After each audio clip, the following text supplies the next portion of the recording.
let's do my sets of 10, or making sure we're gonna get some arm work in there, because Yeah. that's really, really important to everything. We know this. I mean, if you didn't have big biceps, you would not be able to drink Never that be able beer. to drink that beer. Biceps are key for everything. Everyone knows that.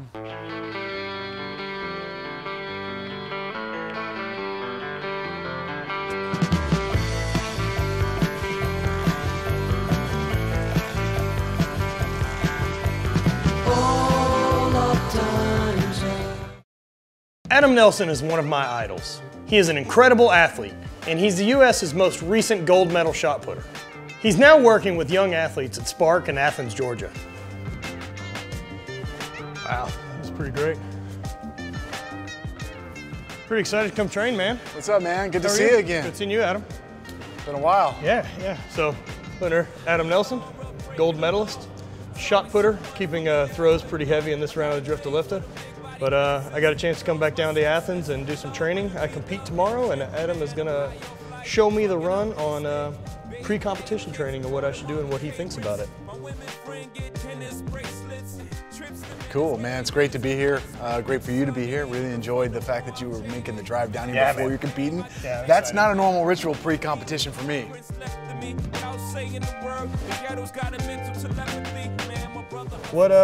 What typically would you expect for pre-competition day for an athlete? I know a lot of guys will just shut down basically and think, full deload means I'm not going to do anything.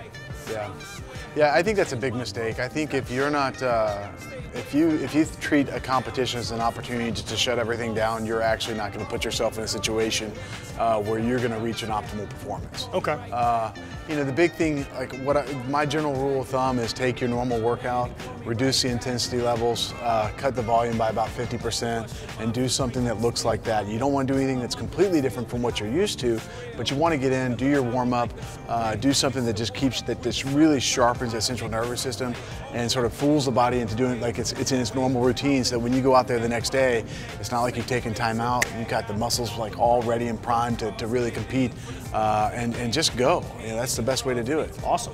For me, it was actually what I call rhythmic clean and jerk, some speed bench, and some other light pulls here and there, and that was basically it. Let's do that. Very simple. I'm happy to take on whatever sounds good, works man. for the champ. It worked for me. Yeah, this works. This is going to be called a rhythmic clean and jerk. You're going to approach the bar just like a regular clean. You can pull from the ground or from the high hip or anywhere in between. The key with this is we want to mimic that same time, that same speed, and that same pattern as a throw. So, pop, pop, pop, pop, pop. So I'm going to get that pull, pop, pop, and go right back up into it. So it's going to be really quick. It may take me 1 or 2 reps to get the movement down because it's been a while since I've done them.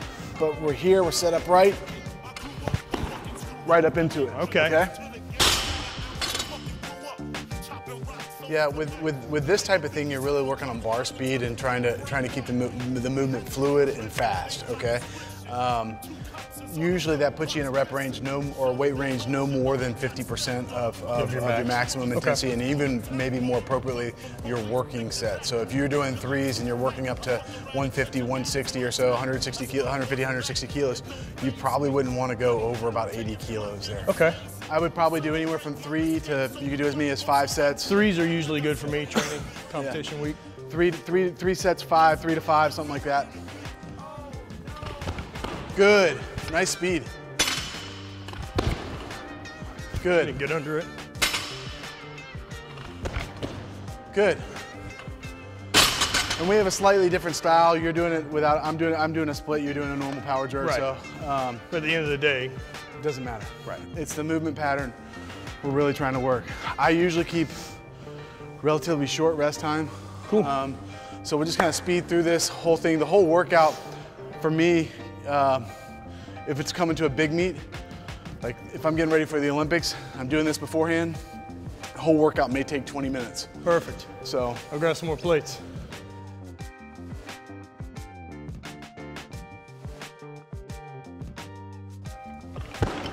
Good. Good. Yeah. I think that actually looked better than the last one. Yeah. As much as I love training, I wanted to get out and go grab some local food with Adam and chat a bit. A little bit of training, time to eat. OlYMPIC Tavern. Sounds good to me, bud. What's up with this place? You live around here, it's your city. Yeah, so OlYMPIC's been around Athens for a long time now. If you like beer and burgers, I do. They're gonna tickle your fancy here. That'll work, man. Pretty excited about it. Creature Comforts IPA. Yeah, so Creature Comforts is a local brewery. It's downtown. You guys may pass it at some point. It's a cool place, and actually this IPA has been winning all sorts of it's really good awards. But I'm abstaining because I know, because you're a trained professional. Exactly. I'm gonna drink my water from a straw. Good. Yeah, for sure. Have to go with the fat Matt. Can I get it? No bread and double meat? That'll work. I'm gonna do the Sunday brunch with no cheese on it. Wings and burgers, that's what we're basically known for. Got the Sunday brunch right now. I got fried egg, bacon, 8-ounce burger, got a little cheddar cheese, Philip. Bake them cakes as fast as I can, and you can tell by how my brain. What are you working on? Anything more than just at the gym, or you've got some other stuff happening? Yeah, absolutely. Right now, I'm really happy. I'm coming to the very tail end of writing something what I'm calling Gold Medal Strong, which is the actual program that I used to win the 2004 Olympic gold medal in the shot put in Greece, and I'm really fired up with how that's developing. It's not the perfect program for everybody, but it was good enough for a gold medal. Yeah. So I think there's some real value there. And one of the things that I've realized over time is I've had the awesome opportunity to network and meet with experts like you and all the people that you work with too. We'll keep I don't want to throw the expert thing around too loosely, but there's something called a world. What are you? Come on. Yeah, anyway. I throw stones in a field. I drink a lot of beer. It's not the same as what you guys have done, but I appreciate it. It's not too far off the mark, but it exposes you to a lot of other experts in these relevant fields. And as part of this, I've also started training again. So what I'm really fired up about is there's a world record that's been sitting on the books for quite a long time, since 1985, I believe.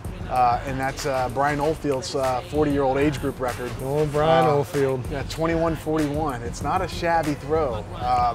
So that's where I'm kind of focusing my competitive energy right now. And your PR is 73 feet 10 3/4. And that ranks you where all time? I think it's 5th now. 5th all time. Yeah, 5th or 6th. Amazing. You don't get to be number 5 all time without decades of hard work. And with those years of experience, you pick up some tricks along the way, and Adam wanted to share some of those with me. So another explosive movement here. Pre-competition, just priming the system. Adam's got one I've never done before. So Matt, if you want to go down to the other end, what we're going to do is line up like we're taking a stand throw down to Matt down there. I'm going to reach down and I'm going to grab this special. This is a special med ball that actually has a handle on it, and I'm actually going to use that to start the pull. So I'm going to pull through here, keep a good position here, and then finish it with a push down to Matt. So I'm going to start here.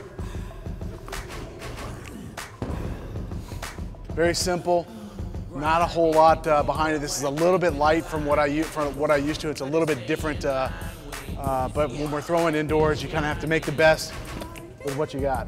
Really good supplementary exercise, really sport specific for throwing. Good. I like it because it really emphasizes starting that shoulder back. Absolutely, right there.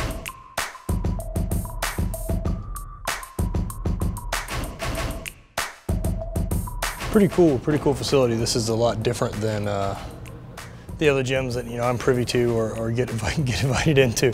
This is nice. This is much more of a really clean professional setting, and Adam's got a lot of knowledge and a lot of years under his belt. I'm curious to see what he thinks about strength training going forward for someone his age. At I think he's right around 40, whereas I'm trailing up about 8 or 10 years. Training and throwing and life of retirement, and how have you noticed the difference in through the age of your career to now at a point where you're how old now? I'll be 40 in July. 40 in July, big 4-0. And I mean, this definitely isn't walking off into the sunset, it seems. No, I've actually kind of come back around after I officially retired, I guess, and at the end of 2012. I took some time off and I started up the business that I'm working with right now at Spark Athens, and kind of slowly been getting back into training, and I've really enjoyed it a lot more this time around. I've learned a lot in the last 3 years as I've just been focusing specifically on training other people. You start seeing flaws in how your thought process was, and as I've gotten older, I've also realized that there's a real need to change the way you train. And so it's really been the driving force behind something I'm really passionate about, which is a new brand that I'm launching called Strong at 40. Okay. And basically, there's a way that you can train when you're 25, there's a way that you can train when you're 35, and once you get to be about 40, it all kind of changes. What's the number one thing we all focus on when we're 17, 18, 19, 20, 21, 22 years old? Strong as possible. Get as strong as possible, okay? In your evolution from 22 to 30, what kind of happens? It's all performance. I kind of back off. You back off the strength and you start worrying about performance, but you've already built that foundation of strength. You're usually not going to get, if you get bigger, it's just because you're drinking more beer but you're pretty much peaked out on a lot of those things. So the next phase, there's a couple other little things that you got to start worrying about, and that's recovery is one, which I know you're big on. Yes. You do a lot of work there. I've learned a lot from you, actually. I appreciate it. But the other part is you can't just focus on training one energy system the whole time. Your muscle quality starts to drop. The hormones basically start to work against you rather than for you all the time. You know, the greatest thing about being 18 is, you know, you're in a natural anabolic state the whole time. Like, basically indestructible. It's fantastic. The greatest thing about being 40 is you're much smarter than you were when you were 18. Right. So I've tried to apply some of that, and what I've found is that there's a balance that you have to maintain between your strength, the application, your pursuit of strength, because you still have to touch on it, but really it's more about protecting the quality of the muscle. I think there's more and more evidence out there that says we can continue to perform at a high level well into our 40s, particularly with our style of events. Sure. If we do all these things right and we don't, and we haven't suffered some real serious injuries. So you don't think this is say if you're a 100-meter sprinter's game at 40? It's pretty challenging. It'd be tough. It'd be tough. Yeah, that's a different game. Luckily, I'm involved in strength sports. Exactly. Yeah. To be strong, you gotta eat. And if you're gonna eat, you may as well eat delicious stuff. Well, come on in. This is important stuff. Sunday brunch? Yes, ma'am. Great, Matt. Awesome. Great, you guys enjoy. And your story is pretty unique, and that's, you know, I can sit, in my opinion personally, as I guess I'm a little more liberal, I guess, basically with my beliefs on stuff of just, I don't like telling adults what they can or can't do in their personal life. If Gym Rat John feels like going on the juice, that's his business. However, you know, powerlifting, if you're in a federation that doesn't drug test, that's your business as an adult, and those are your morals to deal with. Right. Strongman the same. You know, for me, however, Highland Games, we get drug tested. And I chose to be part of that sport, and therefore I'm going to play by those rules. Well, I think you just made the point right there is that you know what the rules are before you start playing the game. Adam has a unique story. He's been an advocate for better drug testing at the Olympic level his entire career. He has more first-hand experience than anyone else in Olympic history with what competing against cheaters can cost you. Adam took second place in the Athens Olympics in the shot put and was awarded the gold medal 8 years later when the Ukrainian thrower's sample was retested and came up positive. There's a tendency to just say, well, we trust the system and this and that. The reality is this, man. There has been a problem with drugs in this sport since the day I first got in and long before that. I'm sure there's a problem with drugs today. We know that the drug testing system is not as good as it should be, and I'm living proof of that. Yeah. I'm one of their biggest successes and one of their biggest failures. I'm their success because they actually have an 8-year statute of limitations and they stayed on it, you know? And so I'll give them credit there. But the failure here is that there is no amount, there's nothing that they can do that will reward me the way winning a gold medal will reward you, and getting to hear your national anthem. And to have rightfully earned that gold medal spot and have the standing on the podium and your national anthem taken from you, you can't pay me for that. No, and you can't, and there's no recourse for me either. No. And I'm not bitter about it. I'm not saying, like, I really am a big believer in, like, these things all happen for a reason, and I don't mean to say that I'm all warm and know, fantastic. Very good. Yeah. And I don't mean to sound like I'm all, you know, Flowers and sausages about it either. Like there was a real cost to me not receiving that gold medal. My gold medal ceremony took place in the Atlanta airport in the food court where they gave me my medal and I gave them the silver medal that I had. And it's a unique story in the analogs of like Olympic sports, but like it's one that shouldn't happen. I mean, here's the bottom line. One of the reasons why I think people take drugs is they assume that everybody else is taking drugs. I agree with that. And then the other thing is they are incapable of admitting that someone actually could just be better than them. With a competition coming up, I'm not going to do a lot of heavy lifting. So Adam's got a couple specific exercises to get me primed for competition. Another explosive training movement that I'm not used to doing, learning stuff as much as I can. Adam has a rotational clean with a kettlebell. Yeah. So I think when we just saw basically the release version of this same movement for the most part. So this one, we want to make sure we have good technique, good form. We're going to rotate. This is going to be out to the side here. We're going to rotate that the far leg so it's over here.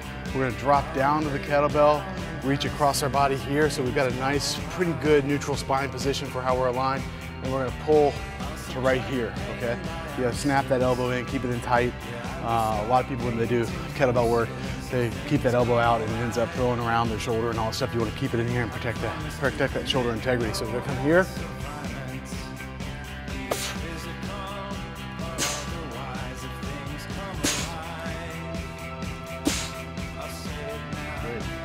Or you can do both sides. You can do both sides. I would do both sides, yeah. But you know. I'll let you have a chance. That's the magic of film. Exactly. Good. Nice.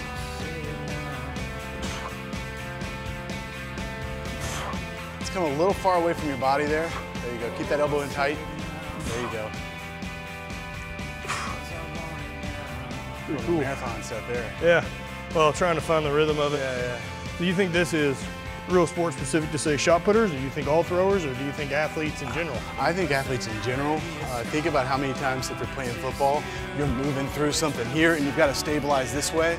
Basketball, baseball, everything's trying to, it's that rotational stability, strength. What you do as an event is as close to the most rudimentary basic forms of strength and conditioning you can do. So when you go out and you train as a thrower in the games, like everything you do, that's a lift. Right. It's just in an unconventional setting. And so how do you get better at that? Well, it's not always by just coming in and pulling a bar off the ground or putting a bar on your back and squatting and pressing and things like that. Those are elements of it. You do need stronger backs, hips, and arms, but to do it. But if you don't make that last connection, then all you're doing is getting strong for the sake of getting strong, and that's what a power lifter does or an Olympic lifter does. That's not what a non-lifting athlete does. Building strength and technique are great, but unless you can put that together on game day when it counts, it doesn't matter. A lot of people forget that talent exists. You know, that's, you know, the analogy I use a lot of time is say, like a Usain Bolt. I don't want Usain Bolt to be my coach. No. Because he would just look at me and say, well, why don't you run faster? That's what I did. And I want someone who wasn't fast and had to tooth and nail and figure it out to be my coach. Yeah, I think that's a good point. But it comes back to, I mean, we've all seen it. You said there's 3 different big attributes people have. There is desire, there is actual abilities or skill sets, and then there's emotional or psychological orientation. How many guys have you seen, they're like, holy cow, this guy is a genetic freak. They walk into a weight room, they pick up a golf club, they go out on the basketball. They just have it. They got it, whatever it is. But they don't have any desire. They don't care. It came so easy. Yeah. It's just, it is what it is. Those people never reach their full potential. How many times do you see people who, somewhere like they start off, they're hard workers, they're grinders, they have about 0 talent. But everything they do, they overcome with this desire, and they just go at it. And they're gamers, so they got that right psychological mix too, and they always exceed everybody's expectations. Right. And then you got the next type. We have both. Who've got both, and those are the freaks. Yep. They've got well, all three. They've got the desire, they've got the physical abilities or a minimum threshold of ability. Right. It's not, you don't have to be so deep over here in this ability or skill set level that you know, it doesn't have, you can develop that. Right. It's just a question, do you have the right emotional, psychological orientation and the right amount of desire to do it and pay for it? The mental game is something that a lot of people don't work on. They take it for granted, but when you get to the highest level, you never know where those inches are going to come from.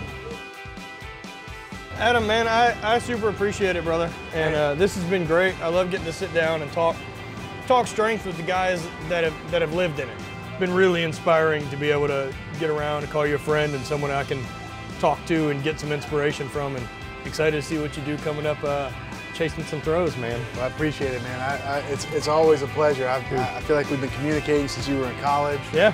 And it's good to finally really get to know you and work with you a couple of times. Absolutely. So looking forward to the next visit already. Yeah, right on. I can't wait. Well, let's get the hell out of here. Yeah.